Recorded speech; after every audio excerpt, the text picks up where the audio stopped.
Heart to Heart, a Catholic media ministry, in association with the Bellarmine Jesuit Retreat House, presents Practices for a Pandemic with Father Michael Sparrow, with original music by Aaron Nyquist. Audio editing and post-production work for Heart to Heart by Nathaniel Stubblefield. Today's guided meditation is The Called and the Chosen. This meditation was first presented as part of a virtual retreat hosted by the Bellarmine Jesuit Retreat House. During this evening of prayer and conversation, the best-selling author, Father James Martin, spoke of his faith journey, his decision to leave a promising career in business, and what prompted him to join the Society of Jesus, commonly known as the Jesuits. Similarly, Jonathan Roumie, the actor who portrays Jesus in the popular internet television series The Chosen, reflected on his own religious roots, how he surrendered his life to Christ at a time of crisis in his career, and the dramatic impact that playing the role of Jesus has had on his own faith life. The retreat actually began by Father Martin's retelling the conversion story of St. Ignatius Loyola, the founder of the Jesuits. Born into a wealthy Spanish Basque family in 1491, Loyola grew up at court and was, it's safe to say, full of himself. While defending a military fort at the border of Spain and France, both of his legs were badly broken by a cannonball.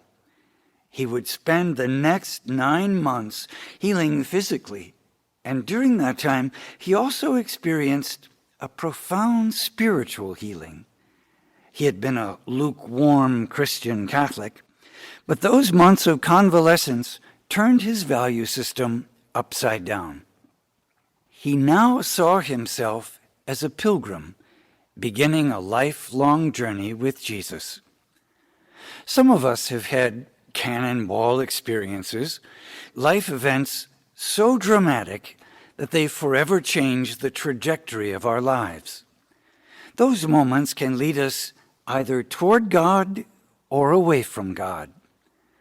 The cannonball, which shattered the legs of St. Ignatius, ended his military career.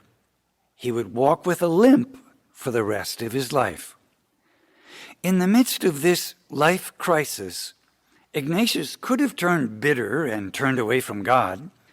Instead, he chose to respond to what he perceived to be the call of Christ. He chose to follow Jesus in an entirely new way. Whether we've had a cannonball experience or not, all of our lives are filled with experiences that have formed us and shaped us into the people we are today. St. Ignatius believed that Jesus is calling and has chosen not just some of us, but all of us, through our life experiences, to come and follow him. The particularities of our calling vary. We don't all walk the same path.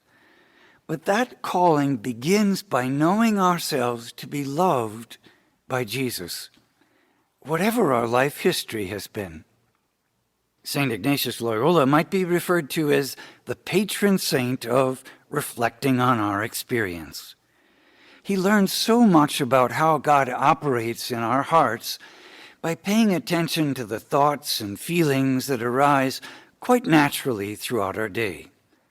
He taught his followers to embrace a spiritual discipline of daily prayerful self-reflection. Many of us are aware of this practice of looking back on our day called the Examen.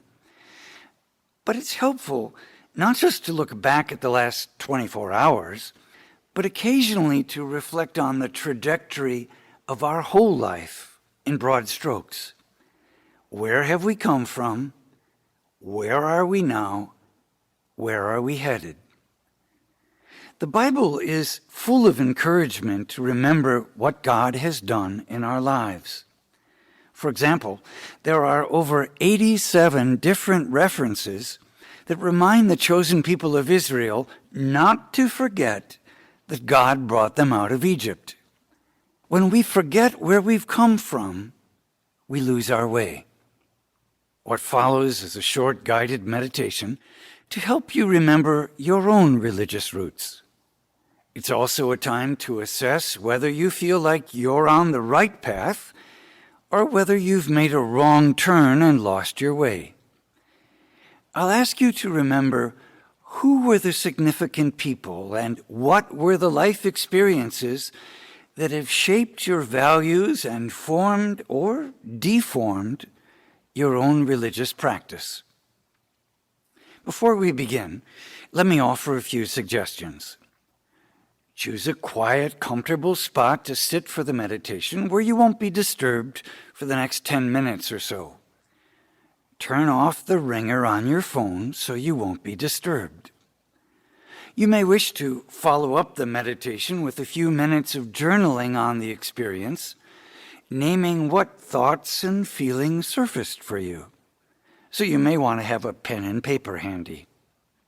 You can pray this guided reflection with your eyes opened or closed. Choose what's most helpful. If you choose to keep your eyes open, fix them on the image on the screen or a fixed point in your room. Try to avoid looking all around the room. When you're ready to begin, continue this recording.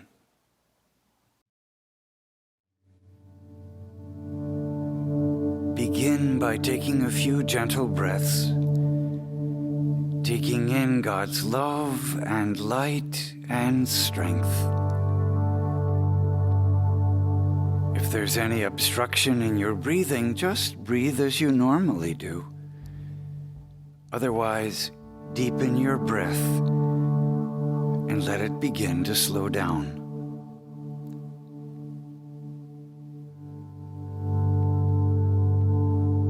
Become aware of any tension you're holding in your body. Breathe in God's protection. Exhale the need to guard your heart and protect your mind.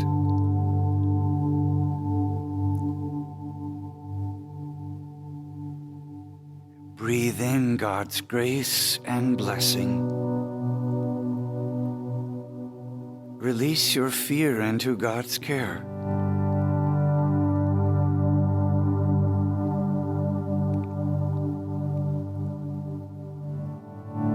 Now picture, if you can, Jesus standing or sitting before you. Jesus beholding you in love.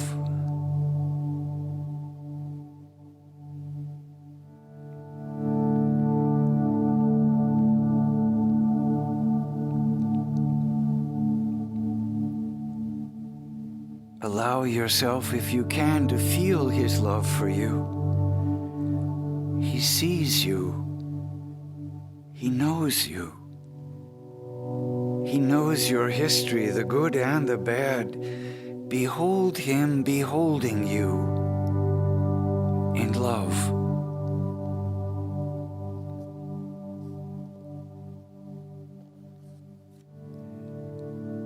Now journey back through your memory with Jesus guiding you.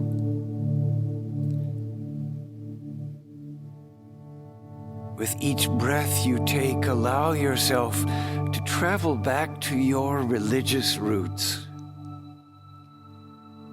Back in time and memory, remembering. Hop, skip, and jump through your memories of your own spiritual journey, the good and the bad, the easy and the difficult.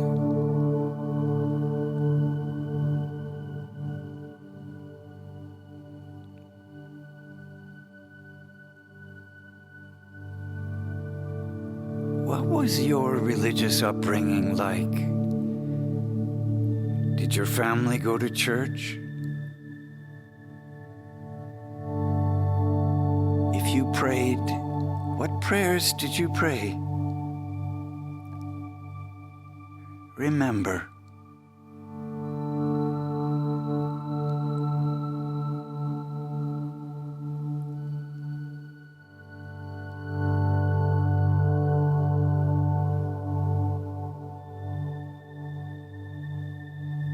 Was there a time when you felt particularly close to God? Close to Jesus?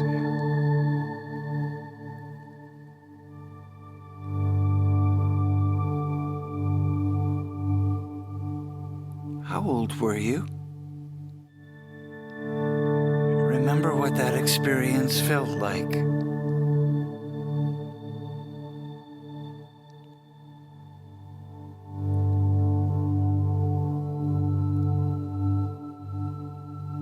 As you think about that experience now, does it feel close or distant?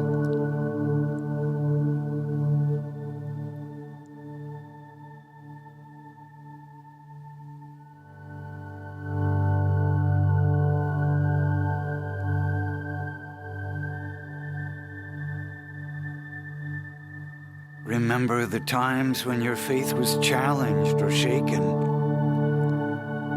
What happened? How did it make you feel?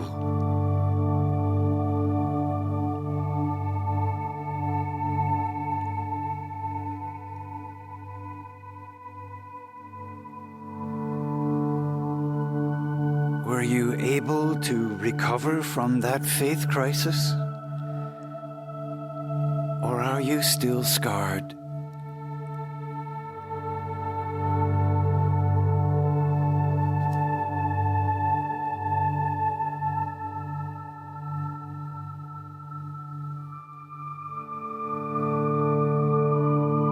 Who is Jesus for you today? A teacher, a spiritual guide, a healer, the Son of God? Who is Jesus for you today?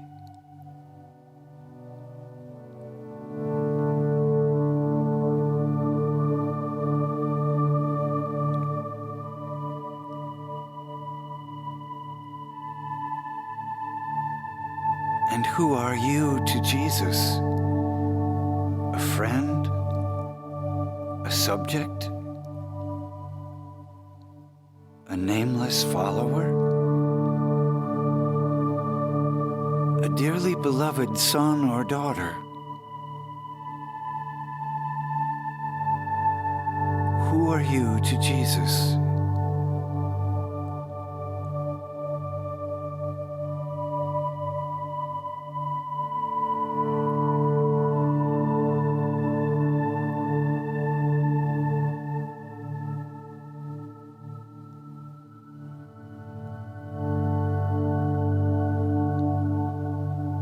Whoever Jesus is to you, whoever you are to Jesus,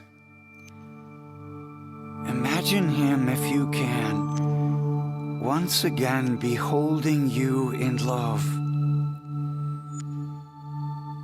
Beholding you not in judgment, but beholding you, yes, you, with compassion and love.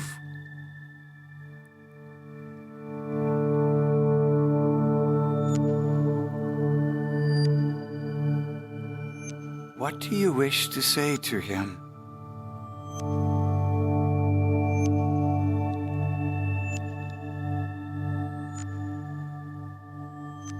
Is there something he says to you?